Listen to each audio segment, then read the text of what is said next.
നമസ്കാരം. എക്സ്ട്രീം ട്രാവലറിലേക്ക് ഏവർക്കും സ്വാഗതം. മുല്ലപ്പെരിയാറിലെ വെള്ളം ഏതു വഴിയൊക്കെയാണ് അറബിക്കടലിലേക്ക് എത്തുന്നത് എന്നതിൻ്റെ 3D വിഷ്വലാണ് ഈ എപ്പിസോഡിൽ ഞങ്ങൾ ഉൾപ്പെടുത്തിയിട്ടുള്ളത്. ഇതിൽ മുല്ലപ്പെരിയാറിലെ വെള്ളം എവിടുന്നു വരുന്നു, അതിൻ്റെ ഉത്ഭവം, അണക്കെട്ടിൽ നിന്ന് ഒഴുകുന്ന വെള്ളത്തിൻ്റെ റൂട്ട് മാപ്പ്, മുല്ലപ്പെരിയാർ ഡാമിന് എന്തെങ്കിലും സംഭവിച്ചാൽ ഏതൊക്കെ ജില്ലകളെ അത് ബാധിക്കും എന്നൊക്കെയുള്ളതിൻ്റെ വിശദമായ വീഡിയോയാണിത്. വെള്ളമൊഴുകുന്ന വഴികൾ 3Dയിൽ തയ്യാറാക്കിയിരിക്കുന്ന ഈ വീഡിയോ പൂർണ്ണമായി മനസ്സിലാവാൻ ആദ്യം മുതൽ അവസാനം വരെ കാണുക.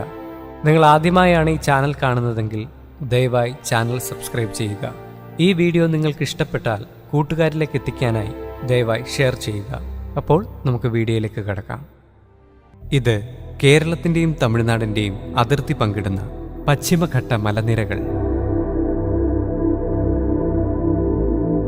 അങ്ങകലെയായി കാണുന്നത്